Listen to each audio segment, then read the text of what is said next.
નમો હરિયંતાણમ, નમો સિદ્ધાણમ, નમો આયર્યાણમ, નમો વજ્જાયાણમ, નમો લોએ સૌ વસાવણમ, એસો પંચ નમુકારો સૌ પાવપણાસણો, મંગલાણમ ચ સૌવેશીમ પરમમ હવૈ મંગલમ. મંગલમ ભગવાન વીરો, મંગલમ ગૌતમ પ્રભુ, મંગલમ સ્થૂલભદ્રાદ્યા જૈન ધર્મો સ્તુ મંગલમ. પ્રવચનની શરૂઆત કરું એની પહેલાં એક સૂચના બતાવી દઉં. આ વખતે ચાતુર્માસ અમારું નવસારી ચિંતામણી જૈન સંઘની અંદરમાં છે. આવતી સાલ એટલે કે ઈસવીસન 2027 વિક્રમ સંવત 2083 એનું ચાતુર્માસ નક્કી થયું છે પાલિટણા શત્રુંજય તીર્થાધિરાજના ગોદની અંદરમાં. ત્યાં ચેન્નાઈ ભવનની અંદરમાં ચોમાસું, ચેન્નાઈ ભવનની અંદરમાં જ ઉદ્ધાન તપનું આયોજન. મુંબઈ નિવાસી દેસુરી વાલે એક જ પરિવાર, માતૃશ્રી માંડન પરિવાર, આખો પરિવાર એનો લાભ લેવાનો છે ઉદ્ધાન તપનો. એટલે આ જે ઉદ્ધાન થવાના છે એ તો એક વ્યક્તિગત પરિવાર તરફથી છે. આપણે જે ગયા વર્ષે ઉદ્ધાન ઉત્સવની વાત મૂકી હતી, દર વખતે મારા જન્મદિવસ નિમિત્તે જે વાત મુકાઈ છે એ ઉદ્ધાન તો હજી આપણા બાકી છે. કદાચ અનુકૂળતા પડશે તો પાલિટણાની અંદરમાં આ ઉદ્ધાન પૂરા થાય એટલે પછી પણ એનું આયોજન થાય, અથવા તો આગળ ક્યારેક કોઈ યોગ્ય જગ્યામાં એવી રીતે કરવું છે કે બધા જ લાભાર્થીઓમાં પરિવારમાંથી એક જણ આવી શકે, એ લોકોને પૂરતો સમય પણ મળે. એટલે આ ઉદ્ધાન તપ અલગ છે અને એ ઓડિયો પ્રવચન દ્વારા જે ઉદ્ધાન ઉત્સવનું જે આયોજન હતું એ ઉદ્ધાન તપ અલગ છે. આ એક ખાલી ખુલાસો કરી લઉં. અને આ ઉદ્ધાન તપની અંદરમાં આવવું હોય તો એનું PDF ફોર્મ, એની આખી લિંક આ બધું તમારી પાસે મોકલેલું છે. જેની પણ અનુકૂળતા પડે તો આવો ઉદ્ધાન તપની અંદરમાં સરસ મજાની આરાધના થવાની. સંયમ સ્પર્શ ઉદ્ધાન તપ 20 એની સુંદર મજાની આરાધના છે. ખૂબ મોટી સંખ્યામાં ઉદ્ધાન તપ કરાવવા છે અને શત્રુંજય તીર્થાધિરાજની ગોદની અંદરમાં આ ઉદ્ધાન છે. ખૂબ આનંદપૂર્વક ઉદ્ધાન તપ થશે. બસ આ એક સૂચના બતાવવાની હતી, માટે તમને આ પહેલાં સૂચના બતાવી દીધી. પ્રવચનનો વિષય છે અંતિમ આરાધનાનો અમૃત કુંભ. આજથી લગભગ 1000 વર્ષ પૂર્વે બનેલો 4 મહાદ્વાર, 43 પેટાદ્વાર અને 10,000 ગાથાની અંદરમાં વહેંચાયેલો આ સંવેગ રંગશાલા નામનો ગ્રંથ. સંવેગનો રંગ આપણી ઉપર ચડે, આપણે સંવેગના રંગથી વાસિત બનીએ, આપણો આત્મા સંવેગના રંગથી રંગાય, એના માટેની ભરચક કોશિશ આ ગ્રંથ આપણા માટે કરી રહેલો છે. કારણ કે એમને ખબર છે કે સંવેગનો રંગ અનુભવ્યા પછીનો જે આનંદ, જે સંતોષ, જે પ્રસન્નતા, જીવનની અંદરમાં જે નિરાત, જે નિશ્ચિંતતા એ સંવેગના રંગ દ્વારા જે અનુભવાય છે. એટલે એના માટે આપણને એક માર્કેટિંગ કરે છે કે એક વખત આનો રસાસ્વાદ ચાખો.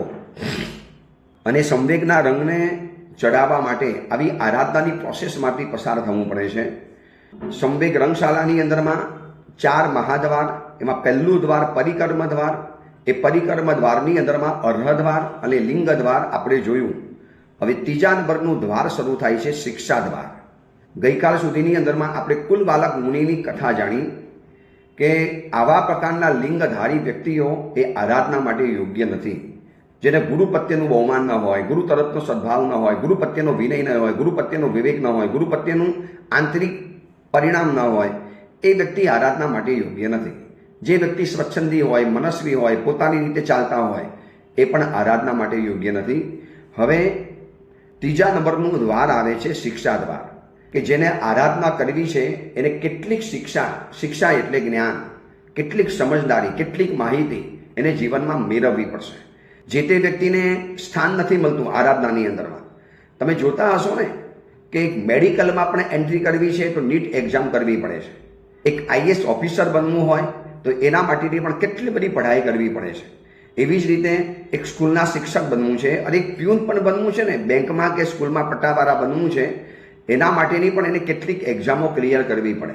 તો આ આટલી મોટી આરાધના જેની ઉપર ભવો ભવનો આખો આધાર છે, એવી મોટી અંતિમ આરાધના કરવી હોય તો શિક્ષા દ્વાર એ જાણવું પડશે. જેને આરાધના કરવી છે એને શિક્ષા દ્વારમાંથી પસાર થવું પડે. તો શિક્ષા 3 પ્રકારની આવે. શાસ્ત્રની અંદરમાં 3 પ્રકારની શિક્ષા છે. શિક્ષા એટલે વિદ્યા, શિક્ષા એટલે ભણતર, શિક્ષા એટલે એજ્યુકેશન, શિક્ષા એટલે જ્ઞાન, શિક્ષા એટલે માહિતી. તો 3 પ્રકારની શાસ્ત્રમાં શિક્ષા બતાવી છે: ગ્રહણ શિક્ષા, આસેવન શિક્ષા અને તદુભય શિક્ષા. પ્યોર શાસ્ત્રીય શબ્દ છે. ગ્રહણ શિક્ષા કોને કહેવાય, કેવી રીતે કહેવાય, એ બધી જ વસ્તુ બતાવીશ. પરંતુ 3 શિક્ષાનું નામ બરોબર જાણી લેજો: ગ્રહણ શિક્ષા, આસેવન શિક્ષા અને 3જા નંબરમાં આવે છે તદુભય, જેમાં બંને ચીજ હોય, ગ્રહણ અને આસેવન. તો આપણે સૌથી પહેલા જાણવી છે ગ્રહણ શિક્ષા કોને કહેવાય. તો કે જ્ઞાનના અભ્યાસ રૂપ, જ્ઞાન ભણવા રૂપ કોઈ પણ ચીજને સૂત્ર અને અર્થથી જાણવું, આને કહેવાય છે ગ્રહણ શિક્ષા. માનો નૌકાર મંત્ર ભણ્યા ને, તો નૌકાર મંત્રનો સૂત્ર અને અર્થ, નૌકાર મંત્ર સૂત્રથી પણ આવડવા જોઈએ અને નૌકાર મંત્ર અર્થથી પણ સમજવો જોઈએ. એવી રીતે ઇરિયા વૈયા છે, એવી રીતે લોકસ છે, એવી રીતે પંચિન્દ્રિય છે, એવી રીતે પુખરવટી, સિદ્ધાણમ, ઉદ્દાનમ, જેટલા પણ સૂત્રો છે, 2 પ્રતિક્રમણ, 5 પ્રતિક્રમણના, પછી જીવિચાર, નવતત્વ, દંડક, કર્મ સંગ્રહણી, લઘુ ક્ષેત્ર સમાસ, ગૃહ ક્ષેત્ર સમાસ, 3 ભાષ્ય, કર્મ ગ્રંથો, આ બધા જેટલા પણ ગ્રંથો છે ને, એ બધાને સૂત્ર અને અર્થથી જાણવા, સૂત્ર અને અર્થથી જેનો અભ્યાસ કરવો, આને કહેવાય છે જ્ઞાનના અભ્યાસરૂપ ગ્રહણ શિક્ષા. હવે આ ગ્રહણ શિક્ષા કોને કેટલી જોઈએ? જો જ્ઞાનનો કોઈ પાર નથી, જ્ઞાનની કોઈ સીમા નથી, જ્ઞાનની કોઈ મર્યાદા નથી, સીમાતીત, મર્યાદાથી અતીત જ્ઞાન છે, એટલું બધું જ્ઞાન છે. તો હવે કેટલું જ્ઞાન જોઈએ? સામાન્યથી આરાધના કરવી છે, એને સામાન્યથી જનરલી નોલેજ કેટલું જોઈએ?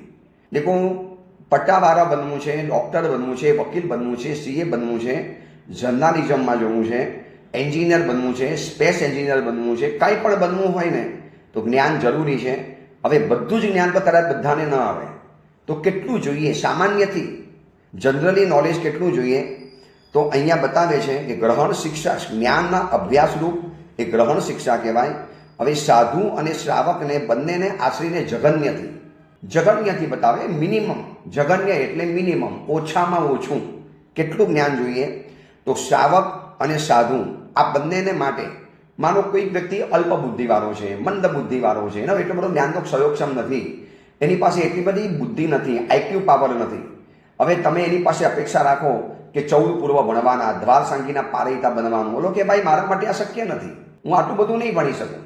તો જનરલી ગ્રહણ શિક્ષા કેટલી હોવી જોઈએ? જ્ઞાનના અભ્યાસરૂપ એવા અલ્પ બુદ્ધિવાળા માટે અષ્ટ પ્રવચન માતાનું જ્ઞાન તો હોવું જ જોઈએ, કમ્પલસરી છે. હવે આ પ્રવચન સાંભળનારા હજારો સાવક સાવિકાઓને મારો સવાલ કે અષ્ટ પ્રવચન માતા સુધીનું જ્ઞાન આપણને ખરું? પહેલા નંબરમાં હું તમને પૂછું, અષ્ટ પ્રવચન માતા કોને કહેવાય? જો 8 પ્રવચન માતા ઔષધમાં સાવકોને પણ પારવાની હોય છે, સામાયિકમાં પણ તમારે અષ્ટ પ્રવચન માતા જરૂરી પડે છે, અને અમે સાધુ જીવનમાં છીએ તો અમારે કાયમ માટે અષ્ટ પ્રવચન માતા જરૂરી હોય છે. તો અષ્ટ પ્રવચન માતા સુધીનું જ્ઞાન સામાન્યથી હોવું જ જોઈએ. આ સાધુ અને સાવક બંને માટે વાત છે. અમારા સાધુ જીવનમાં પણ કોઈ મંદ બુદ્ધિવાળો સાધુ આવે, બિલકુલ ક્ષયોક્ષમ જ અલ્પ છે, એની પાસે ભણવાની જ્ઞાનની તીવ્રતા નથી, એની પાસે એટલી બધી જ્ઞાનની અપેક્ષા પણ ન રાખી શકાય, પણ એટલું તો જોઈએ જ.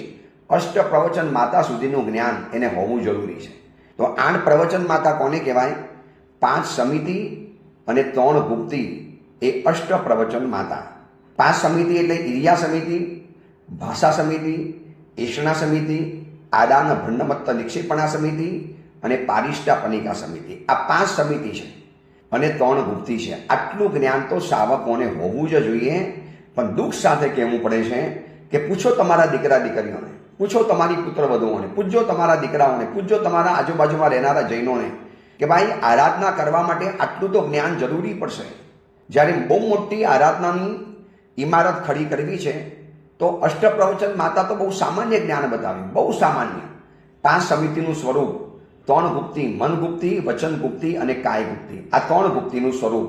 સમિતિ કોને કહેવાય, ગુપ્તિ કોને કહેવાય, આ બધું થોડું સૂત્ર અને અર્થ સાથે જાણવું પડશે, તો જ તમે આરાધનાની અંદરમાં આગળ વધી શકશો.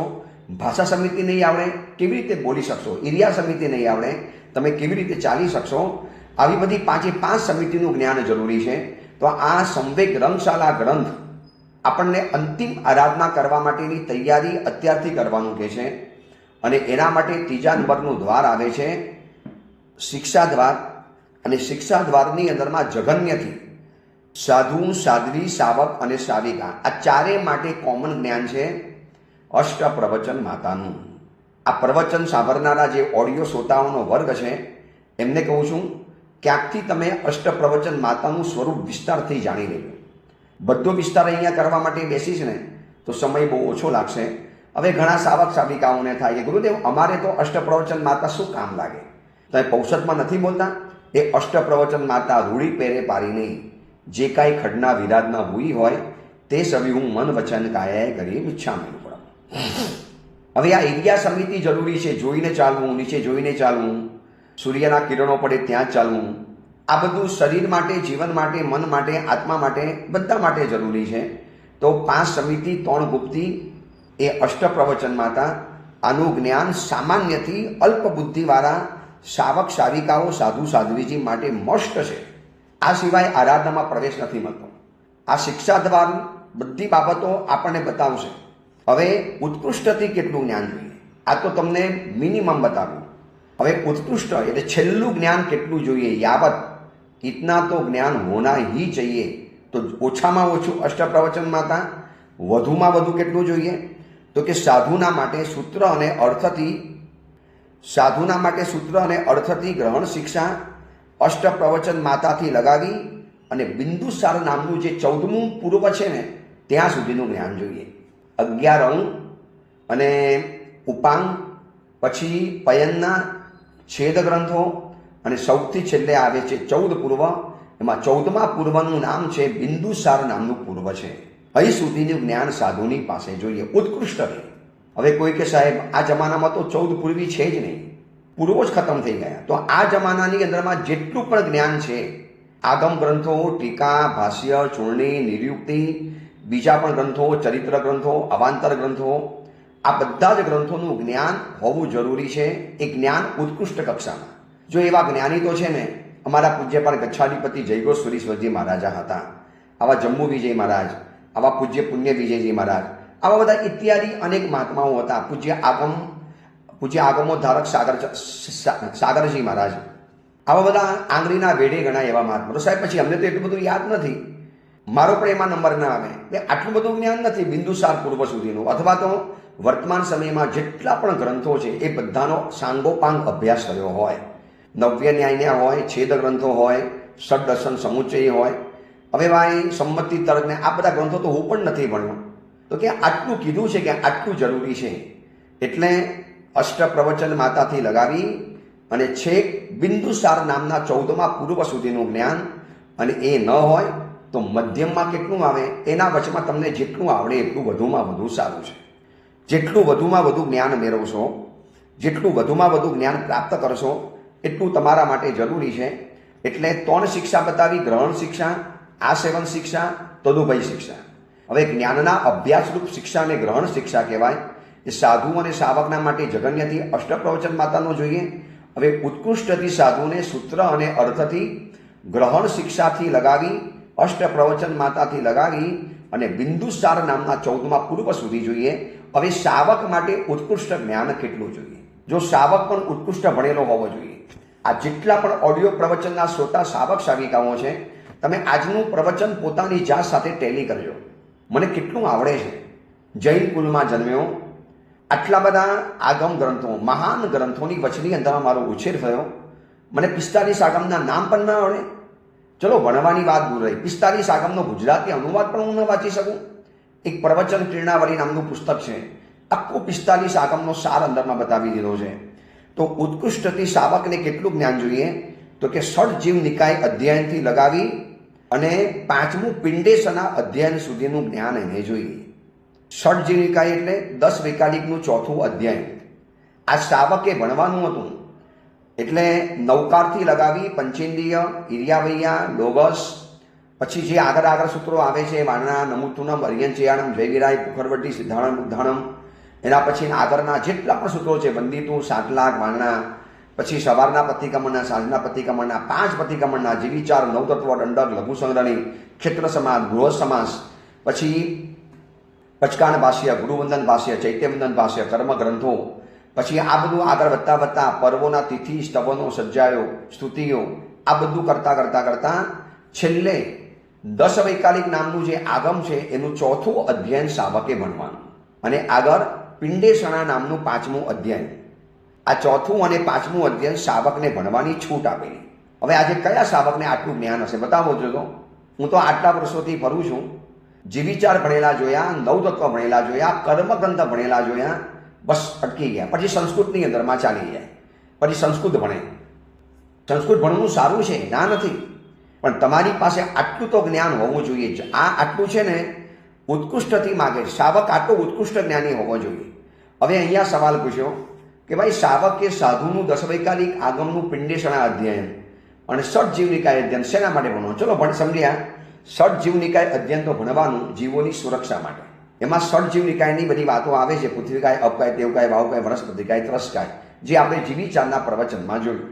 જીવીચારના પ્રવચન ગયા વખતે આપ્યા હતા, ઓડિયો પ્રવચન, એમાં આપણે જોયું.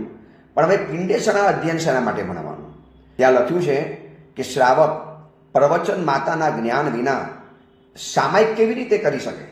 એને સામાયિક કરવા માટે અષ્ટ પ્રવચન માતાનું જ્ઞાન હોવું જરૂરી છે.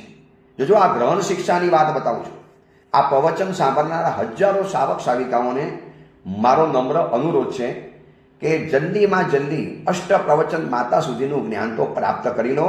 તો જગન્યથી તો ગ્રહણ શિક્ષામાં આવી ગયા, જગન્ય તો આટલું જ્ઞાન મળી ગયું ને. હવે ઉત્કૃષ્ટની જે વાત બતાવે છે 10 વૈકાલિકનું 4થું અધ્યયન અને 5મું અધ્યયન.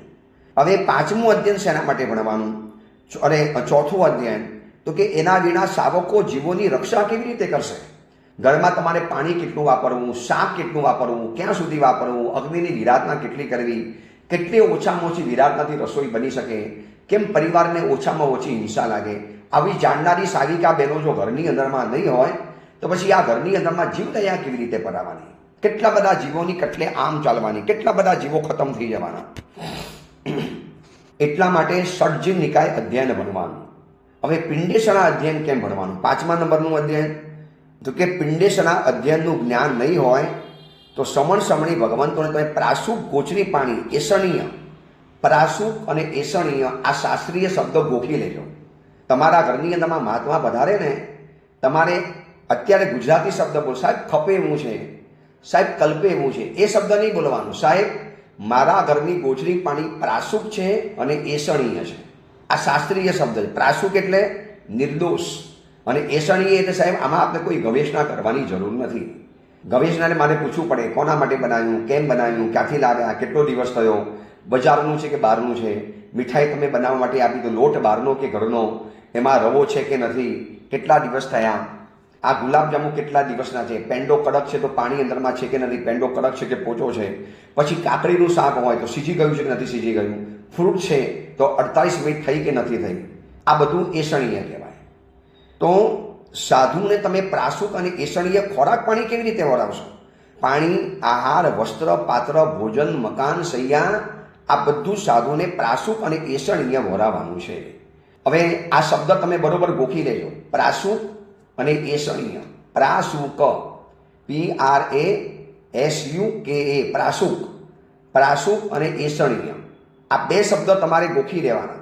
શાવકના મોઢાની અંદરમાં આ શબ્દો હોવા જોઈએ. મહાત્મા ઘરે આવે ને, ગુરુદેવ પ્રાસુક છે, ખપે એવું છે, ગુરુદેવ એસણીય ભોજન છે, ગુરુદેવ ચિંતા નહીં કરો, સાહેબ અમે સંવેગ રંગશાળા ભણ્યા છીએ, અમને ગુરુદેવે પ્રવચનમાં ભણાવી છે, સાહેબ અમે ષટજીવ નિકાયનું અધ્યયન ભણ્યા છીએ અને પિંડેસણા નામનું અધ્યયન અમે જાણ્યું છે, ગુરુદેવ અમને બધી ખબર છે કે આપને ગોચરી પાણી કેવા ચાલે. એ વખતે મહાત્માને પણ ખુશી થશે કે વાહ, કેવા વિતાર્થ શાવકો હવે તૈયાર થયા, કેવા ઉત્તમ શાવકો તૈયાર થઈ ગયા જેને આવા પ્યોર શાસ્ત્રીય શબ્દ પણ આવડવા માંડ્યા, પ્રાસુક અને એસણીય. તો સાધુને, શાવકને માટે આટલું જાણવું જરૂરી છે. હવે સમજી રાખજો, અમે સાધુઓ જાતે તો ગોચરી પાણી બનાવવાના નથી, અમે જાતે કિચનમાં નથી જવાના. અમારો બધો જ આધાર, અમારા ભોજનનો બધો જ આધાર તમારા શાવક શાવિકાઓ ઉપર છે. અમે તમારી ઉપર ડિપેન્ડન્ટ છીએ, અમે તમારી ઉપર આધારિત છીએ. તમે જેવી ગોચરી પાણી વરાવશો ને એવી અમારે લેવાની. હવે પ્રાસુક નહીં વરાવો, અપ્રાસુક અને અનેસણીય એનાથી ઓપોઝિટ. પ્રાસુક એટલે ખપેવું, અપ્રાસુક એટલે ન ખપેવું. તો અપ્રાસુક અને અનેસણીય જો ગોચરી પાણી અમને વરાવશો તો અમને પણ દોષ લાગવાનો. હવે અમારી મજબૂરી હોય, લેવું પડે, અમારું એવું સત્વ નથી, અમે એવા ઢીલા પડ્યા, અમારી એવી તાકાત નથી કે અમે લઈ લીધું. ખબર હતી કે ભાઈ આ પ્રાસુક નથી, પણ ભાઈ હવે પેટનો ખાડો પૂરવો છે, ભૂખ્યા તો રહેવાતું નથી, માટે લઈ લેવું પડે છે. પણ જો શાવક આવું ભણેલો હોય, શાવક આવી જાણકારી રાખતો હોય, તો કેટલા બધા દોષોથી શાવક સમણ ભગવંતોને બચાવી શકે છે. એટલા માટે પ્રાસુક અને એસણીય ગોચરી પાણી વોરાવવા માટે ષડજીવ નિકાયનું અધ્યયન અને પિંડેસણા અધ્યયન સુધી શાવકે ભણવાનું છે. આ શાવકનું ઉત્કૃષ્ટ અભ્યાસ. આવા મેં 2 થી 4 શાવકો જોયા છે જે આ બધું અધ્યયન ભણેલા હતા અને એના ઘરમાં જઈએ ને નિશ્ચિંત બનીને ગોચી પાણી વળવાની. એ વસ્ત્ર પાત્ર બધી જ વિનંતી કરે. આ એક સાધુ જીવનનો આચાર તમારે કરાવવો જરૂરી છે. તમારા દ્વારા અમે પાડી શકવાના, અમે જાતે તો કરી નથી શકવાના. તમે જેટલો સપોર્ટ આપશો, તમે જેટલી સહાય કરશો, એના દ્વારા જ અમારે જાણવાનું છે. તો આ રીતે ગ્રહણ શિક્ષાની અંદરમાં પહેલી વાત બતાવી કે શાવક અને સાધુએ જગન્યથી અષ્ટપ્રવચન માતા, સાધુના માટે ઉત્કૃષ્ટમાં અષ્ટપ્રવચન માતાથી લગાવીને બિંદુસાર 14મું પૂર્વ, શાવક માટે જગન્યથી અષ્ટપ્રવચન માતા, ગૃહસ્થો માટે જેમાં શાવક શાવિકા બંને આવી ગયા, અને તમારા માટે ઉત્કૃષ્ટમાં ઉત્કૃષ્ટ શકલારથ, ભક્તામર, અજીશાંતિ, મોટી શાંતિ, જીવિચાર, નવતત્વ, દંડક, આ બધું કરતા યાવત ષડજીવ નિકાય અધ્યયન અને પિંડેસણા નામનું અધ્યયન, 10 વૈકાલિકનું 4થું અને 5મું અધ્યયન, જેની અંદરમાં નકરી સમણ ભગવંતોની ગોચરી ચર્યાની વાતો બતાવી. બસ આ એટલા માટે ભણવા. એ સિવાય તમે અમને કેવી રીતે સંભાળી શકશો? અને આ બધી વસ્તુઓ સૂત્ર અને અર્થથી જાણવી જરૂરી છે.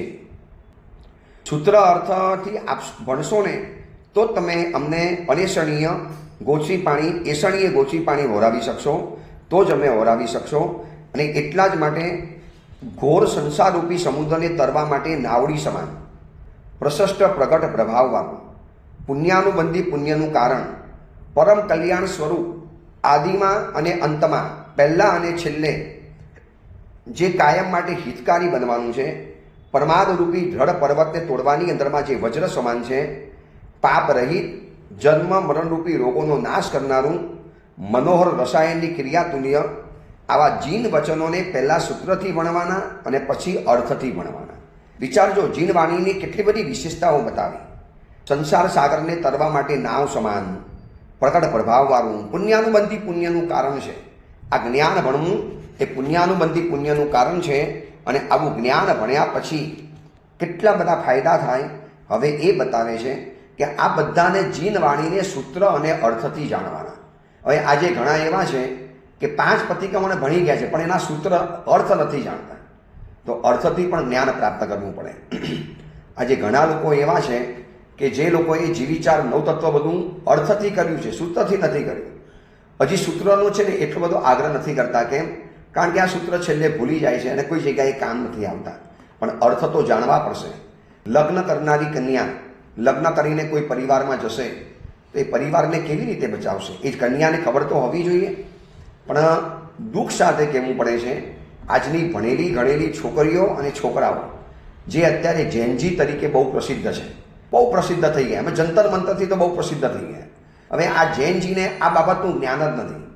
કદાચ એને કોઈએ આપ્યું નથી, અથવા તો માતા પિતાની પાસે પણ કદાચ આ જ્ઞાન નથી. દુઃખ સાથે કહેવું પડે કે માતા પિતા પણ આ જ્ઞાનથી વંચિત છે. માતા પિતાને પણ આ જ્ઞાન નથી આવડતું. તો ભાઈ છોકરાઓ પાસે આ જ્ઞાન ક્યાંથી આવે? હવે આ જગન્યથી ગ્રહણ શિક્ષા અને ઉત્કૃષ્ટથી ગ્રહણ શિક્ષા બતાવી દીધી. આ ઓડિયો પ્રવચન સાંભળનારા શ્રોતાઓને કહું છું કે આટલું જ્ઞાન મેળવી લો. આવું ભણાવનારા તમને મહાત્માઓ મળશે, એવા સાધ્વીજી ભગવંતો પણ મળશે. આ ચોમાસાનો સમય છે, 4 મહિના તમને મહાત્માનું સાનિધ્ય મળે છે. તો શીખી લો. ભંડારમાંથી 10 વૈકાલિક સૂત્રની ચોપડી કાઢવાની, એનો ગુજરાતી અર્થ ભણી લેવાનો. એનું ગુજરાત કદાચ ગાથા ન ગોખાય ને, ચલો સમજ્યા ગાથા ગોખવાનો સમય નથી, તો અર્થથી તો ભણી લો કે મારા આંગણે આવેલા મહાત્માને મારે પ્રાસુક અને એસણીય ભોજન વહોરાવવું છે. ખપે એવું, કલ્પે એવું, નિર્દોષ, મહાત્માને કોઈ પણ જાતનો દોષ ન લાગે એવી ગોચી પાણી હું વહોરાવી શકું. અને આ સૂત્ર અને અર્થને યાવત જીવ અખંડ રીતે વારંવાર એનું ચિંતન કરે, અનુપેક્ષા કરે, એની પર વિચારે, એને પાક્કું રાખે, એને યાદ રાખે. એવું નહીં કે એક વખત ભણી ગયા અને પછી ભૂલી જવાનું. હવે સૂતક જ્ઞાન ભણવાના શું લાભ, હવે એ બતા. ગ્રહણ શિક્ષાથી શું ફાયદો થાય? જો અંતિમ આરાધના કરવી છે તો શિક્ષા દ્વારમાં પહેલું બતાવ્યું ગ્રહણ શિક્ષા. આ ગ્રહણ શિક્ષા ભણવી જરૂરી છે. શાસ્ત્રોના અભ્યાસરૂપ શિક્ષાને ગ્રહણ શિક્ષા કહેવાય છે. શાસ્ત્રો ભણવા પડશે, શાસ્ત્રોના અર્થ જાણવા પડશે, શાસ્ત્રોને સમજવા પડશે.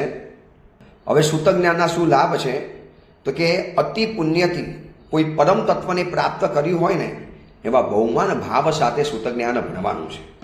હવે આજની પાઠશાલા એ સૂતક જ્ઞાને ભણાવનારી પાઠશાલા છે, પણ જોજો પાઠશાલાની અંદરમાં પણ આવું જ્ઞાન હવે લગભગ આપવામાં નથી આવતું. ખાલી ગાથા લઈ લો અને ગાથા આપી દો. મેં તમને બહુ વર્ષો પહેલાં પણ ઓડિયો પ્રવચનમાં કીધેલું કે હવે પાઠશાલાની લેવડ દેવડ, પાઠશાલામાં ખાલી ગાથાની લેવડ દેવડ પતી જાય છે. કારણ કે પંડિતો પણ એવું ભણેલા નથી, પંડિતો પણ એવા ક્વોલિફાઈડ નથી. હવે ખબર શું થાય છે, બહુ દુઃખ સાથે કહેવું પડે છે કે જે કશે જ ન ચાલે ને એ આપણી જૈનોની પાઠશાલામાં ચાલી જાય. ભાઈ કોઈ વિધવા બેન છે, ત્યક્તા બેન છે, એને કોઈ ભરણ પોષણ કરનારું નથી, એને પાઠશાલામાં રાખી લો, આપણે પગાર આપી દઈશું, છોકરાઓને ભણાવશે. આવું થોડું ચાલે. તમે કોઈ બાળકનું ભવિષ્યનું નિર્માણ કરી રહેલા છો, કોઈ બાળકનું ઉત્તમ ભવિષ્ય બની રહેલું છે. તમે આવતીકાલનો કોઈ શાવકને તૈયાર કરો છો, આવતીકાલની કોઈ શાવિકાનું સર્જન કરી રહેલા છો, આવતીકાલે કોઈ સમણ ભગવાનનું તમે સર્જન કરી રહેલા છો, તો એને ભણાવનારની પાસે આ બધું જ્ઞાન હોવું જોઈએ. એને આ સંવેદ રંગશાળા વાંચી હશે, એને આ સંવેદ રંગશાળાના ગુજરાતી અનુવાદો વાંચ્યા હશે, કર્યા હશે, એને આવા ઓડિયો પ્રવચનો સાંભળ્યા હશે. હજી પણ કહું છું કે તમારા સગા સંબંધીઓને આ પ્રવચનમાં જોડો. ઘેર બેઠા તમારે ક્યાં સંવેદ રંગશાળા ભણવા જવું છે, વાંચવા જવું છે? હું વાંચીને એનો બરોબર અભ્યાસ કરીને તમને મોડિફાઈ, સિમ્પ્લિફાઈ અને વેરીફાઈ કરી અને તમારી સમક્ષ આ બધી વાતો રજૂ કરું છું. માત્ર અડધો કલાક કરવાનું છે આખા દિવસમાં, અડધા કલાકથી પોણો કલાક. વધીને આપણા પ્રવચન 30-35 મિનિટના તો બહુ થઈ ગયા. એમાં કેટલું બધું તમને જાણવાનું મળશે, કેવા શાસ્ત્રનો તમને પરિચય થશે, કેવા ગ્રંથો તમને ભણવા માટે મળશે. તો મેં કોઈ પરમ ભવમાં પુણ્ય કર્યું છે જેથી મને આવું સૂતક જ્ઞાન ભણવા માટે મળ્યું છે, એનું એક બહુમાન હોવું જોઈએ. હવે આવું સૂતક જ્ઞાન જ્યારે પાઠશાલાઓમાં ભણાવાતું હોય છે અને માતા પિતાઓ બાળકને પાઠશાલામાં નથી મોકલતા ને, આ પણ એટલી મોટી સમસ્યા છે. મોટા ભાગના સંઘો આનાથી પરેશાન છે કે સાહેબ પંડિતો સારા રાખીએ, પ્રભાવના સારી આપીએ, સાહેબ બધું સારામાં સારું કરીએ છીએ, પણ ખબર નહીં છોકરાઓ આવતા જ નથી. એમાં પરીક્ષાનો સમય આવીને છોકરાઓ ગાયબ થઈ જાય. કેમ માતા પિતાને કેમ ન થાય કે મારો બાળક આવા મહાન સૂત્રને ભણે, એના જીભ ઉપર આ સૂત્રો રમે, આવા પરમ પવિત્ર સૂત્રો એના જીભ દ્વારા એના અસ્તિત્વને પવિત્ર કરે. તો અહીંયા ભણતી વખતે એમ વિચારવાનું છે કે મેં કોઈ પુણ્યથી, અતિ પુણ્યથી પરમ તત્વને પ્રાપ્ત કર્યું છે, એવા નિર્વદ્ય ભાવથી એના બહુમાન સાથે ભણે. બીજા નંબરમાં સર્વ રીતે કલ્યાણ કરનારું છે. આ સૂતક જ્ઞાનના લાભ જોજો, સર્વ રીતે કલ્યાણ થાય, સર્વ કલ્યાણ. સૂત ભણ્યા હોય એટલે આપોઆપ એના જીવનમાં સદબુદ્ધિ આવે. સદગતિના માર્ગનું પ્રકાશક છે, ભગવાન છે. આ સૂત ભગવાન કીધું છે. અને એવા જીન વચનનું કલ્યાણ થાવું કે જેનાથી મને આવા ગુણો પ્રાપ્ત થાય છે. જ્ઞાન ભણવાથી આત્મહિતનું ભાન થાય. મારું હિત શેમાં છે ને, આ પહેલી સમજણ જ્ઞાનના ભણવા દ્વારા મળે. આજે નથી ભણ્યા ને માટે અહિત કેટલું બધું કરે છે. પાર્ટીઓમાં જાય, રાતની પાર્ટીઓમાં જાય, છેલ્લામાં છેલ્લી કક્ષાના પાપ કરે, પોતાના જૈન પરિવારને છોડી અને અજૈન પરિવારોની અંદરમાં લગ્ન કરવા પહોંચી જાય, પછી છેલ્લે લાસ્ટ યાવત મુસ્લિમના પરિવારોમાં પણ જઈને લગ્ન કરવા માટે બેસી જાય છે. કારણ કે આત્મહિતનું ભાન જ નથી. ભાઈ આ ભવની ખાલી શરીરની સુખો જોવાના, ખાલી આ વિષયોની ખરજ પૂરી કરવાની. શું આના માટે તમારો જન્મ થયો છે? આ આત્મહિત હોય ને તો એની જાત એને સવાલ પૂછે કે હું શું કરી રહ્યો છું, હું શું કરી રહી છું, હું જૈન કુલ છોડીને અન્ય કુલમાં મારો પ્રવેશ થઈ રહેલો છે. એ આત્મહિતનું ભાન થશે જ્ઞાન ભણતા ભણતા. ભાવ સંવર, દેખો દ્રવ્ય સંવર તો થશે પણ ભાવ સંવર. સંવર એટલે પાપોથી અટકવું. એવા પ્રકારના ભાવ પેદા થશે, ભાવોથી કે કર્મોના બંધનથી અટકવાના. નવો સંવેગનો રંગ પેદા થાય. આપણે સંવેગ અને નિર્વેદની વાતો આગળ જાણી, એવા ભાવ ઉછરે, એવા મનની અંદરમાં અરમાનો ઊભા થાય, એવા અરમાનોની ઇમારતો ઊભી થાય. તો નવો નવો સંવેગ પેદા થાય. ચલો આ અંગેની હવે બીજી વિશેષ વાતો આપણે આગળ કરીશું. આ ગ્રહણ શિક્ષા, આસેવન શિક્ષા અને તદુભય શિક્ષા, શિક્ષા દ્વારની અંદરમાં આ જાણવું જરૂરી છે. તો જ આપણે આરાધના કરવા માટે યોગ્ય છીએ. આ અંગેની બીજી વિશેષ વાત આપણે આવતીકાલે કરીશું. એ જ મંગલ કામના, મંગલ ભાવના. જીના આજ્ઞા વિરુદ્ધ કાંઈ પણ બોલાયું હોય તો મિચ્છામી